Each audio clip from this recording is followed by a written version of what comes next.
மாணவர்களே, இன்றைய வகுப்பில் செகண்ட் சாப்டர் காம்ப்ளெக்ஸ் நம்பர்ஸில் 2.6 யூனிட் பார்ப்போம்.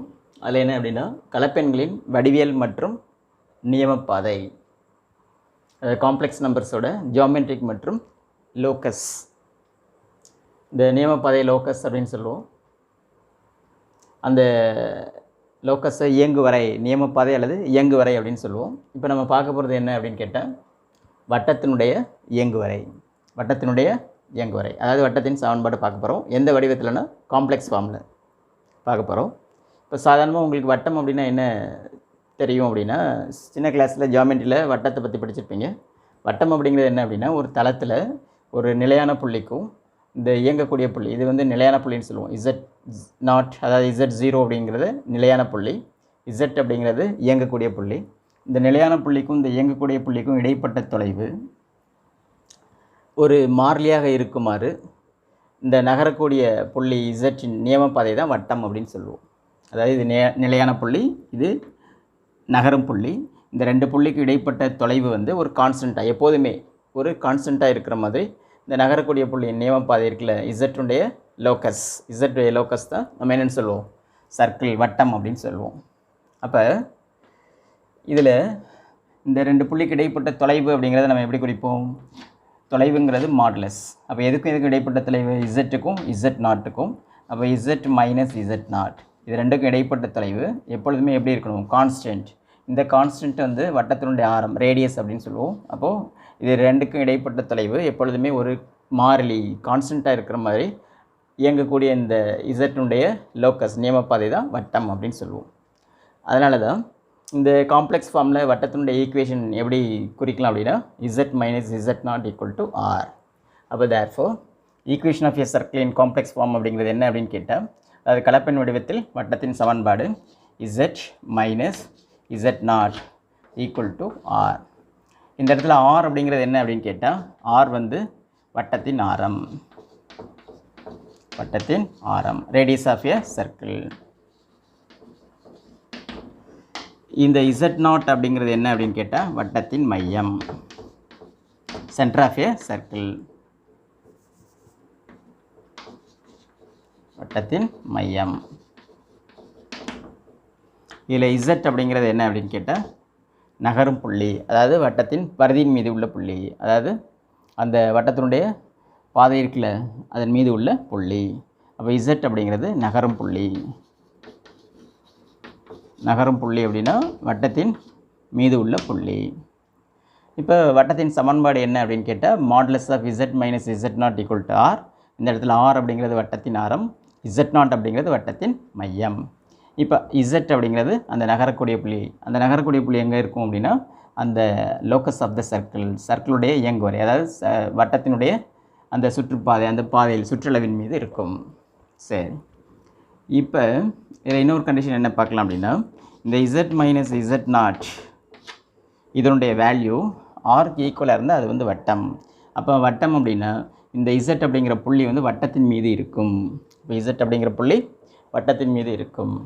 இப்போ இதே இது Z மைனஸ் Z0 வந்து கிரேட்டர் தேன் R எனில், இந்த தொலைவு வந்து ஆரை விட அதிகமாக இருந்தால், இந்த ஆரத்தை விட அதிகமாக இருந்தால் Z அப்படிங்கிற புள்ளி வட்டத்திற்கு வெளியில் இந்த மாதிரி இருக்கும். இந்த ஆரை விட அதிகமாக இருந்தால் இந்த Z அப்படிங்கிற புள்ளி எங்கே இருக்குன்னா வட்டத்திற்கு வெளியில் அமையும். அப்போ எனில் Z ஆனது வட்டத்திற்கு வெளியில் அமையும்.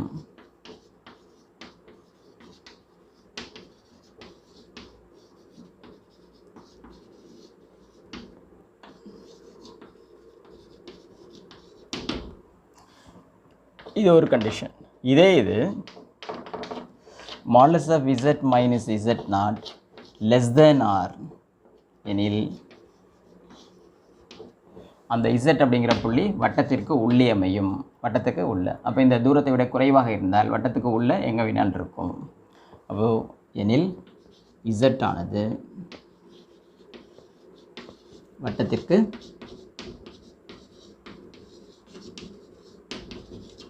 வெளியில் அமையும்.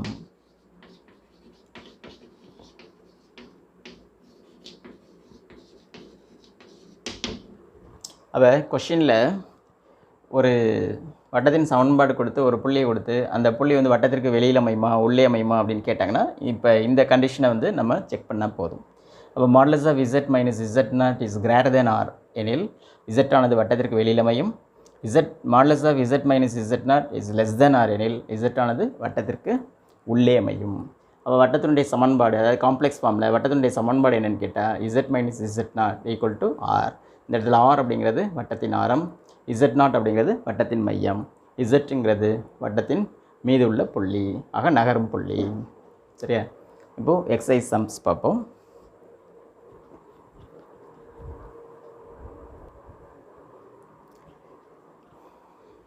இப்போ இந்த எக்ஸசைஸ் 2.6ல் ஃபஸ்ட் கொஷின் பார்ப்போம்.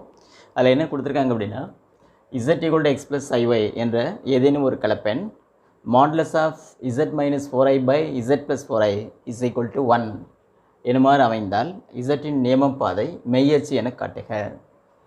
ஏதோ ஒரு காம்ப்ளெக்ஸ் நம்பர் z, அந்த z-ங்கிற காம்ப்ளெக்ஸ் நம்பருக்கு இந்த கண்டிஷன் படி இருந்தால் அந்த z-னுடைய நேமப் பாதை லோக்கஸ் என்னென்னு ப்ரூஃப் பண்ணணும்? மெய்யச்சு, அதாவது ரியல் ஆக்சிஸ் அப்படின்னு ப்ரூஃப் பண்ணணும். அப்போ இதோடைய லோக்கஸ் ரியல் ஆக்சிஸ் அப்படின்னு ப்ரூஃப் பண்ணணும்.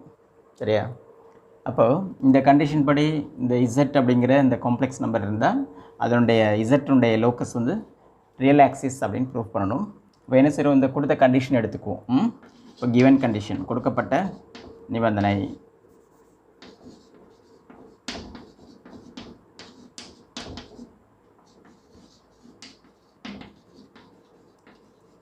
என்ன கொடுத்துருக்காங்க? Modulus of z - 4i / z + 4i = 1. இப்போ இந்த இடத்துல z அப்படிங்கிறது என்ன காம்ப்ளெக்ஸ் நம்பர்? x + iy அப்படின்னு கொடுத்துருக்காங்க. அப்போ z-க்கு பதிலாக நம்ம என்ன யூஸ் பண்ணணும்?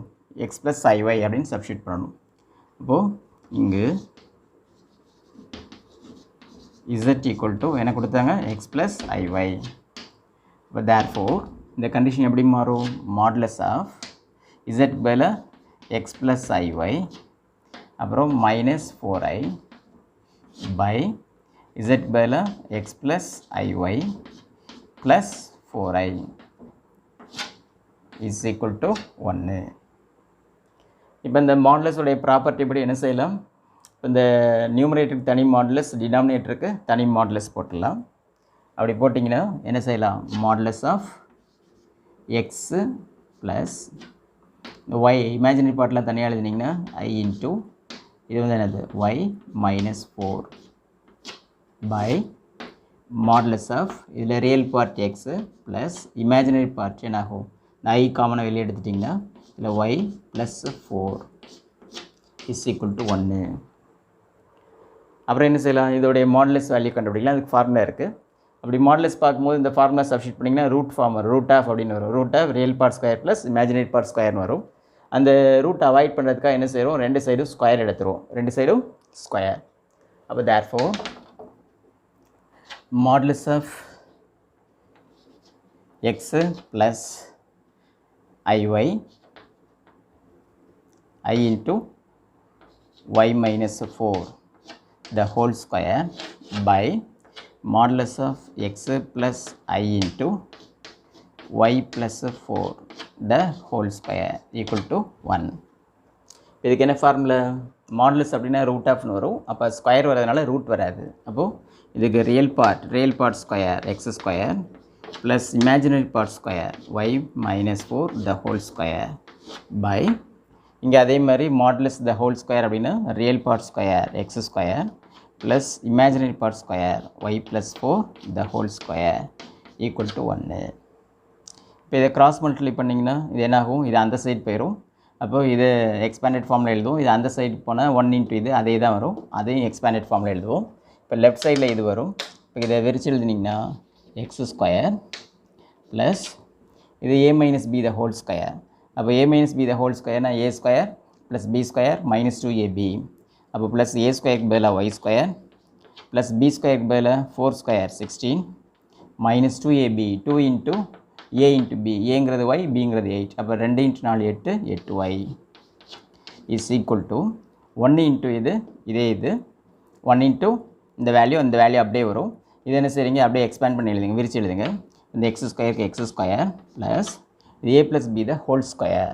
அப்போ A plus B the whole ஸ்கொயர்னால் A square Y square plus B square 4 square 16 square plus 2ab 2 × 4 8 8 × y 8y. இப்போ என்னாகும்? இந்த X square Y square 16 X square plus Y square plus 16 cancel ஆயிரும். இந்த எக்ஸ் ஸ்கொயர் ஒய் ஸ்கொயர் இந்த 16 cancel ஆயிரும். இப்போ இந்த -8y அங்கே போச்சுன்னா +8y ஆகும். இது 0 ஆயிரும். அப்போ therefore இது ஒரு 8y அது ஒரு 8y 16y equal to 0. என்ன அர்த்தம்? That is 16 not equal to 0 constant. அப்போ y equal to 0. y equal to 0 அப்படிங்கிறது என்னது? Equation of the real axis, அதாவது எக்ஸ் அச்சின் சமன்பாடு. அப்போ y equal to 0 அப்படிங்கிறது எக்ஸ் அச்சின் சமன்பாடு. அப்போது இது என்னது? தட் இஸ் மெய்யச்சு. அவங்க கேட்டது என்னது? மெய்யச்சு என காட்டுக. therefore இசட்டின் நியமப்பாதை என்னாச்சு? மெய்யச்சு. அவ்வளோதான். சரியா? சரி, அடுத்த கொஷின் பார்க்கலாம்.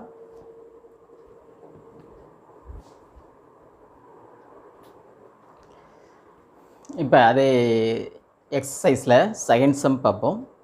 இந்த செகண்ட் கொஷினில் என்ன கொடுத்துருக்காங்கன்னா z = x + iy என்ற ஏதேனும் ஒரு கலப்பெண் imaginary part of 2z + 1 by iz + 1 = 0 எனுமாறு அமைந்தால் z இன் நியமப்பாதை 2x² + 2y² + x - 2y = 0 என காட்டுக.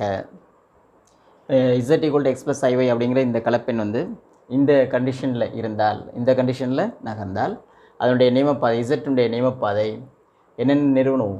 2x² + 2y² + x - 2y = 0ன்னு காட்டணும். இப்போ இதுக்கு என்ன செய்வோம்னா, இந்த கொடுத்த கண்டிஷனை எடுத்துக்குவோம். அந்த கண்டிஷனில் இசட்டுக்கு பதிலாக அந்த இசட் காம்ப்ளெக்ஸ் நம்பரை சப்ஸ்டியூட் பண்ணுவோம். சப்ஸ்டியூட் பண்ணி இதை வேல்யூ கண்டுபிடிச்சிட்டு வந்தால் இந்த ஈக்குவேஷன் வருதா அப்படின்னு பார்ப்போம். இப்போ இதில் கிவன் கண்டிஷன் கொடுத்துருக்கு. என்னது கொடுக்கப்பட்டது?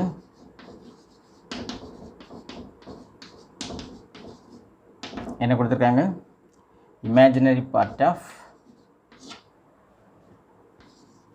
2z + 1 by iz + 1 equal to 0. இப்போ இங்கே நம்ம என்ன பிரதியிட போகிறோம்? இங்கு z equal to x + iy. therefore imaginary part of 2z + 1 by iz + 1 equal to 0வா? இதில் பிரதிட்டுருவோம். இசட்டுக்கு பதிலாக 2 இன்ட்டு இசட்டுடைய வேல்யூ என்னது? x + iy + 1 by I into இசட்டுடைய value x + iy + 1 equal to 0. சரி, இப்போ அவங்க கொடுத்த கண்டிஷன் இதான். Imaginary part of 2z + 1 by iz + 1 equal to 0. இப்போ இதில் என்ன செய்ய போகிறோம்? இசட்டுக்கு பதிலாக அந்த x + iy அப்படிங்கிற அந்த காம்ப்ளெக்ஸ் நம்பர் சப்ஸ்டியூட் பண்ண போகிறோம். இப்போ இந்த 2க்கு 2 இசட்டுக்கு பதிலாக x + iy, இந்த +1க்கு +1 by iz I into z x + iy + 1. இப்போ இதை சிம்பிளிஃபை பண்ணிகிட்டே வருவோம். அப்போ இமேஜினரி பார்ட் ஆஃப் இப்போ இது என்னாச்சு? 2ஆல் பெருக்கினீங்கன்னா 2x, அப்புறம் +1 ரியல் பார்ட், அப்புறம் 2x + 1ங்கிறது real part. Imaginary part plus into plus இது real part plus 2 into iy, அப்போ i 2y இது இமேஜினரி பார்ட். அப்போ 2x + 1 அப்படிங்கிறது ரியல் பார்ட், அப்புறம் ப்ளஸ் i 2y அப்படிங்கிறது இமேஜினரி பார்ட் பை அதேமாரி இங்கே i இன்ட்டு x ix, அப்புறம் i into i² into y i²y இது வந்து -y. அப்போது இதில் ஃபஸ்ட்டு மல்டிப்ளை பண்ணிங்கன்னா i இன்ட்டு x ix இது இமேஜினரி பார்ட். ரியல் பார்ட்னு பார்க்கும்போது i into i² i² value -1, அப்போ -y இது ஒரு +1, அப்போ 1 -y இது ரியல் பார்ட். இமேஜினரி பார்ட்னு பார்த்தீங்கன்னா ப்ளஸ் ix ஈக்குவல் டு 0. சரி, இப்போ இதில் என்ன செய்யணும் அப்படின்னா, இந்த காம்ப்ளெக்ஸ் நம்பரை நம்ம வந்து ரெக்டாங்குலர் ஃபார்ம் கொண்டு வரணும். ஏன்னா இங்கே கீழே என்ன இருக்குது, டினாமினேட்டரில் காம்ப்ளெக்ஸ் ஃபார்ம் ஐ இருக்குது. இந்த ஐயை என்ன செய்யணும், நம்ம ரிமூவ் பண்ணால் இதோடைய கான்ஜுகேட் காம்ப்ளெக்ஸால் என்ன செய்யணும், மல்டிப்ளை பண்ணணும். அப்போ என்ன செய்ய போகிறோம், இது 1 - y ப்ளஸ் ஐஎக்ஸ், இதனுடைய கான்ஜுகேட் ஃபார்ம் வந்து ப்ளஸுக்கு பதிலாக மைனஸ் போடுவோம். அந்த மைனஸ் ஐஎக்ஸால் என்ன செய்ய போகிறோம், மல்டிப்ளை பண்ண போகிறோம். அப்படி பண்ணிங்கன்னா என்ன செய்ய போகிறோம், that is equal to imaginary part of, இப்போ இது வந்து என்னது 2x + 1 ப்ளஸ் i2y.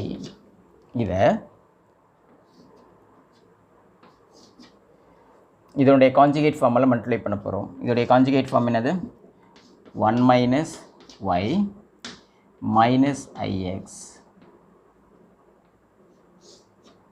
by இது 1 - y plus ix into 1 - y minus ix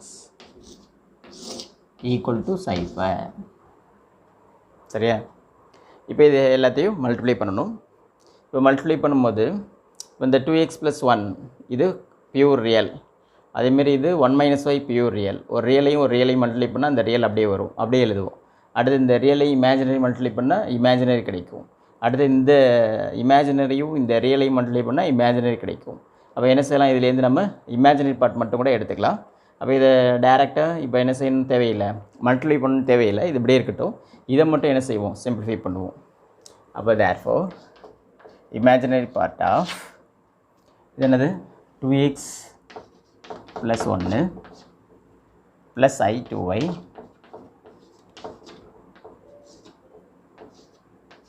into இது 1 - y minus ix by, இப்போ இது ஒரு காம்ப்ளெக்ஸ் நம்பர், இது அதனுடைய கான்ஜுகேட் காம்ப்ளெக்ஸ். அப்போ இது ரெண்டையும் மல்டிப்ளை பண்ணும்போது நமக்கு என்ன கிடைக்கும், ரியல் பார்ட்டுக்கு ஸ்கொயர் ப்ளஸ் இமேஜினரி பார்ட்டுக்கு ஸ்கொயர். அப்போ ரியல் பார்ட்டுக்கு ஸ்கொயர் அப்படிங்கும்போது 1 - i ரியல் பார்ட், அப்போது 1 - y இதுக்கு ஸ்கொயர் ப்ளஸ் இமேஜினரி பார்ட் அப்படிங்கும்போது எக்ஸ், அப்போ அதுக்கு ஒரு ஸ்கொயர், x² ஈக்குவல் டு 0. சரியா? அப்போ இமேஜினரி பார்ட் ஆஃப் இதனுடைய இமேஜினரி பார்ட் வந்து 0. அப்போ இதுலேருந்து இப்போ இமேஜினரி பார்ட் மட்டும் நம்ம பிரித்து எடுத்தால் போதும், ரியல் பார்ட்டில் நமக்கு தேவையே இல்லை. அவங்க சொன்ன கண்டிஷன் வந்து இந்த காம்ப்ளெக்ஸ் நம்பருடைய இமேஜினரி பார்ட் 0. இப்போ இங்கே கீழே டினாமினேட்டரில் காம்ப்ளெக்ஸ் ஃபார்மே இல்லை, அதை என்ன செஞ்சாச்சு, அதை ரியலாக மாற்றியாச்சு. அப்போ இதில் என்ன செஞ்சிடலாம், டைரெக்டாக காம்ப்ளெக்ஸ் அதாவது இமேஜினரி பார்ட் மட்டும் எடுப்போம். இப்போ இதனுடைய இமேஜினரி பார்ட் எப்போ கிடைக்கும், இது ரியல், இது ரியலையும் மல்டிப்ளை பண்ணால் ரியல். அடுத்து இந்த ரியலையும் இந்த இமேஜினரி மல்டிப்ளை பண்ணால் இமேஜினரி கிடைக்கும், அது ஒன்று. அடுத்து இந்த இமேஜினரியும் இந்த ரியலையும் மல்டிப்ளை பண்ணால் இமேஜினரி கிடைக்கும். இந்த இமேஜினரியும் இந்த இமேஜினரி மல்டிப்ளை பண்ணால் ரியலாக மாறிடும். அப்போது இந்த 2 டேர்ம் மட்டும் எடுத்துக்கிட்டால் போதும். அப்போ இதோடைய இமேஜினரி பார்ட் அப்படின்னு பார்க்கும்போது நியூமரேட்டரில் எந்தெந்த வேல்யூ வரும், 2x + 1 இன்ட்டு இந்த ix, இது ப்ளஸ் இது மைனஸ், அதனால் plus into minus minus 2x + 1 into imaginary part இதில் எக்ஸா, அதனால் எக்ஸ். அப்போது 2x + 1 into X, plus into minus minus, அதனால் மைனஸ். அடுத்து இதுவும் ப்ளஸ் இன்ட்டு ப்ளஸ் ப்ளஸ், இந்த ஐ வந்து இமேஜினரி அப்படிங்கிற ஐடென்டிஃபிகேஷன் தான். அப்போ இதில் 2y into 1 - y equal to, இப்போ பை இது என்னது 1 - y இந்த ஹோல் ஸ்கொயர் ப்ளஸ் x². இப்போ இந்த காம்ப்ளெக்ஸ் நம்பருடைய இமேஜினரி பார்ட் மட்டும் எடுத்திருக்கோம். அப்போ இமேஜினரி பார்ட் அப்படிங்கும்போது இந்த ரியலையும் இந்த இமேஜினரியும் மல்டிப்ளை பண்ணும்போது இமேஜினரி, அதனால் அந்த 2ஐயும் எடுத்திருக்கோம். அடுத்து இந்த இமேஜினரியும் இந்த ரியலையும் மல்டிப்ளை பண்ணும்போது நமக்கு இமேஜினரி கிடைக்கும், அதனால் இதை எடுத்திருக்கோம் பை இந்த வேல்யூ. ஏன்னா டினாமினேட்டரில் உள்ளது ரியல் பார்ட்டுக்கும் வரும், இமேஜினரி பார்ட்டுக்கும் வரும். அதனால் 1 - y the whole square plus x² equal to 0. சரியா? இப்போ இந்த டினாமினேட்டர் உள்ளது அந்த சைடு மல்டிப்ளை ஆகும்போது 0 இன்ட்டு எனிதிங் 0 ஆயிரும். அப்போ இதுதான் 0. அப்போ இதை மல்டிப்ளை பண்ணும்போது இந்த எக்ஸால் இதை மல்டிப்ளை பண்ணிங்கன்னா plus into minus minus 2x into X 2x², அப்புறம் plus into minus minus -1 into X minus X, அப்புறம் இந்த 2yயால் 1 மல்டிப்ளை பண்ணால் 1 into 2y 2y plus 2y plus into minus minus 2y into y 2y square equal to cipher. ஏன்னா இந்த denominator உள்ளது அங்கே போச்சுன்னா 0 ஆயிரும். அப்போ டோட்டலாக சைஃபர். இப்போ பார்த்தீங்கன்னா இது 2x ஸ்கொயர், இது 2y ஸ்கொயர், இது 2x, இது y. இப்போ இது மைனஸ், இது மைனஸ், இது மைனஸ், மேக்ஸிமம் மைனஸாக இருக்குது. அப்போது எல்லாத்தையும் மைனஸால் மல்டிப்ளை பண்ணிங்கன்னா இது ப்ளஸ் ஆகும். அப்போ ப்ளஸ் 2x ஸ்கொயர், அடுத்து இது ப்ளஸ் 2y ஸ்கொயர், இது ப்ளஸ் எக்ஸு, இது minus 2y equal to cipher. இப்போ அவங்க என்ன ப்ரூஃப் பண்ண சொன்னாங்கன்னு பாருங்கள். 2x square plus 2y square plus X minus 2y equal to cipher. அப்போ இதுதான் அந்த இசட்டுடைய நியமப்பாதை. தேர்ஃபோர் இதானது லோக்கஸ் ஆஃப் இசட். தேர்ஃபோர் இசட்டின் நியமப்பாதை